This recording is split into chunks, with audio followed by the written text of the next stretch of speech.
विस्थापित क्षत्रियों का खोया हुआ मान सम्मान दिलाने एवं उन्हें गले से गले लगाकर समाज की मुख्य धारा से जोड़ने एवं सामाजिक संबंध स्थापित करने हेतु ठाकुर आद्या प्रसाद सिंह क्षत्रिय महासभा के राष्ट्रीय संगठन मंत्री एवं बौद्धिक प्रकोष्ठ के वरिष्ठ प्रवक्ता संपूर्ण भारत सुरवार पट्टी जौनपुर की अध्यक्षता एवं मार्गदर्शन में डॉक्टर घनश्याम सिंह विश्व हिंदू परिषद विभाग के उपाध्यक्ष के आवास पर एक बैठक का आयोजन किया गया, जिसमें ठाकुर आद्या प्रसाद सिंह ने अपने कर्तव्य में बताया कि चौहान हमारे सहोदर भाई हैं, जिन्हें हमारी बात नहीं समझ आती वे लोग DNA टेस्ट कराकर देख सकते हैं। अगर समाज की दिशा और दशा बदलनी है तो सारे भेदभाव दूर कर सभी क्षत्रिय संगठित हो जाएं और जो लोग विस्थापित क्षत्रियों को कलंकित नामों से पुकारते हैं उनके ऊपर मुकदमा करने का काम भी किया जाएगा। डॉक्टर घनश्याम सिंह ने अपने संबोधन में कहा कि विस्थापित 14 क्षत्रिय वंश है, जिसमें चौहान, परिहार, परमार, सोलंकी, राठौर, सेनवंशी, चंद्रवंशी, तोमर, भुयार, भाटी, मकवाना,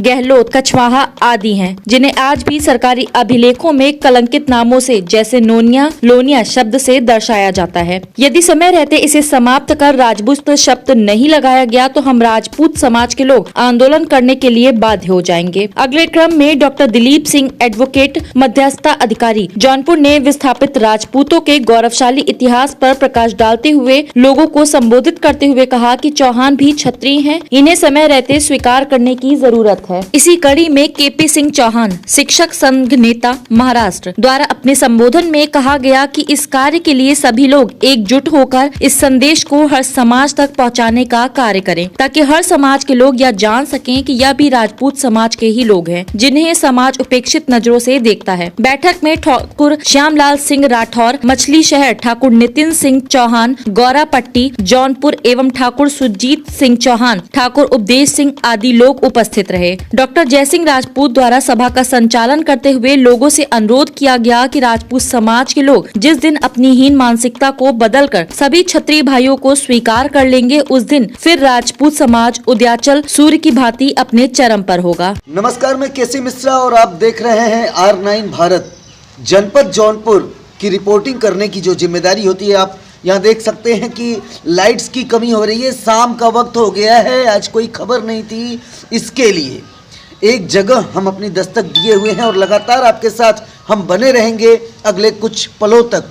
लेकिन जो लोग हमारे साथ दिख रहे हैं वो क्या कुछ करना चाहते हैं, जिसके लिए ये मीटिंग्स यहाँ पे बुलाई गई थी। और आप हमारे बगल में देख रहे होंगे अधिवक्ता दिलीप सिंह हैं, जो बहुत ही परम विद्वान व्यक्ति कहे जाते हैं। यहाँ पे डॉक्टर जयसिंह राजपूत हैं और सर का नाम जानना चाहूँगा।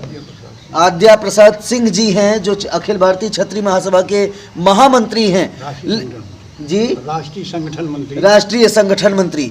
लेकिन ये लोग यहाँ पर क्यों आए हुए हैं? और 2 सज्जन और भी दिख रहे हैं, बाकायदा उनसे हम परिचय जानना चाहेंगे। सर बताएं। KP सिंह चौहान, शिक्षक संघ का चेयरमैन। जी जी जी। और सर श्यामलाल सिंह राठौर जी, श्यामलाल सिंह राठौर महासभा कार्यकर्ता। जी जी जी।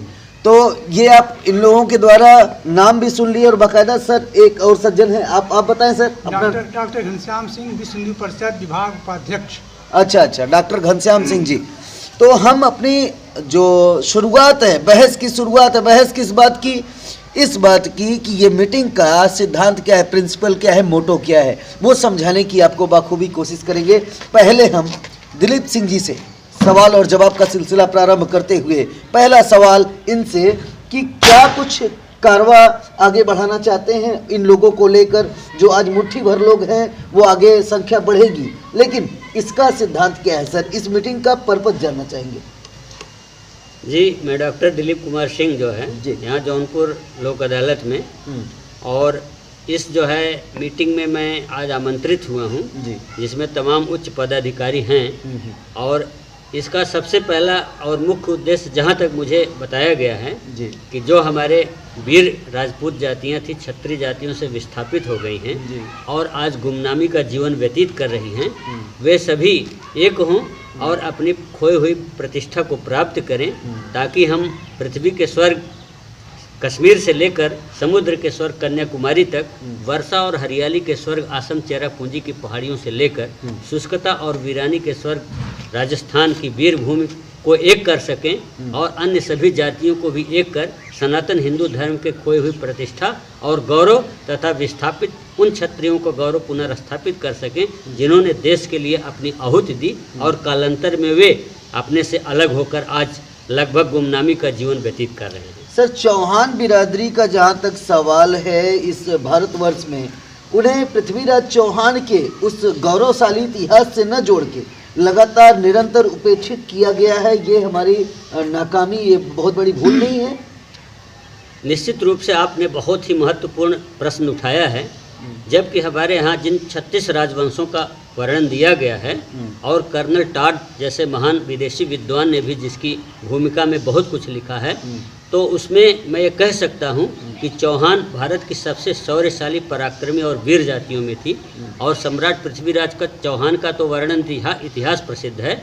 यद्यपि हमारे यहाँ कहा गया कि उन्होंने 16 बार मोहम्मद गोरी को हराया, लेकिन इतिहास अगर वामपंथी और जो भी इतिहास लिखा गया उसको बदल कर उनको भी माने तो भी तराइन की भीषण लड़ाई में 1191 में उन्होंने गोरी की सेना को बुरी तरह नष्ट कर दिया था और उसको 12 सवारों के साथ जीवनदान दे दिया था। तो ऐसे में इस वीर क्षत्रिय जाति का जो है क्षत्रिय जाति में आना बहुत आवश्यक है और पृथ्वीराज को निश्चित रूप से कम करके आंका गया है, जो इस महान वीर सम्राट के साथ बहुत बड़ा अन्याय है। जी जी।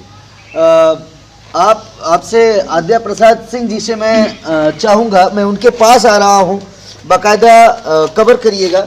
आद्या सिंह जी, आप बताइए कि इस जो छोटी सी मीटिंग आपने अरेंज की है आज, इसका उद्देश्य तो दिलीप सिंह जी ने अभी बताया, लेकिन आप बताइए कि आगे कैसे ये कारवां लेके चलेंगे। शौर्य और पराक्रम की बात आप कर रहे थे, अब हमारे दर्शकों को बताइए शौर्य और पराक्रम का अंतर क्या है और इस समाज को जिसको लगातार उपेक्षित किया गया उसको संगठित कैसे करेंगे और उन उपेक्षा करने वालों को शिकस्त कैसे मिलेगी। जिस इतिहास का हमारे वीर महापुरुषों ने अपने रुधिरभल्य अनियों से निकले रुधिर सी धरती की छाती पर किया था, उसकी लेखनी से करने वाले लेखक विदेशी लेखकारों ने उस इतिहास पर मिथ्या तथ्यांकनों का राग आरोपित कर हमारे कितने ही पराक्रमी सूरवीरों के शौर्य पर कलंकित कर दिया, दोषारोपण कर दिया। औरंगजेब काल में जो हमारे पृथ्वीराज चौहान की सेनाओं में परमार, सोलंकी, तमाम प्रकार की क्षत्रिय राजपूत सेनाएं थी, वो जो दमित हुई, भाग करके उनको इतना कष्ट दिया गया कि वो कमजोर पड़ गई और इस देश की एक बहुत पुरानी आदत सी बन गई है, जो वीर पराजित हो जाते हैं उनका इतिहास गंदा कर देते हैं लेखक लोग। जैसे रावण महान ब्राह्मण सम्राट था, उसने बहुत अच्छा विद्वान था, ये सारी बातें हम जानते हैं, लेकिन पराजित होने के बाद उसे राक्षस बना दिया गया। क्यों? पराजित होने के पहले वो राक्षस जाति का नहीं था? नहीं, राक्षस जाति का नहीं था, वो ब्राह्मण था, वो विद्वान ब्राह्मण था, ऐसा उल्लेख आया है। दुर्योधन सगा भाई था, पांडव उसके चचेरे भाई थे, ये दुनिया जानती है, लेकिन पराजित होने में उसे भी राक्षस कहा गया, तमाम बातें। जबकि महाभारत युद्ध में गीता का प्रथम श्लोक है, देखिए, राक्षस तो वो अपने कर्मों से हुआ था सर, कर्मों से हुआ था, तो कर्मों से हुआ था, लेकिन महाभारत में जो उल्लेख आया है वो देखिए, वो श्लोक नहीं उठ रहा। गीता का प्रथम श्लोक हमें है ना, धर्म क्षेत्रे कुरुक्षेत्रे, हम धर्म क्षेत्रे कुरुक्षेत्रे समेत युसवा मम कावलोक पांडवस्य किम कुर्वन्त सज्जय। माने धर्म क्षेत्र कुरुक्षेत्र में हमारे और पांडवों की दोनों संतानें समान रूप से समान वेत उपस्थित हुए हैं, वो क्या कर रहे हैं संजय बताओ। इसका वहाँ उल्लेख नहीं है, कौन अन्यायी था, कौन गलत कर रहा है, कौन सही कर रहा है। अगर उन्होंने लाह के घर में फूका था तो उन्हें भी युद्ध के मैदान में द्रोणाचार्य कैसे मारे गए, भीष्म पितामह कैसे मारे गए, कर्ण कैसे मारे गए। जब एक राजा से लड़ता है तो न्याय अन्याय नहीं देखी जाती, जय और पराजय देखी जाती है, और जय और न्याय अन्याय तो प्रजा के साथ देखी जाती है।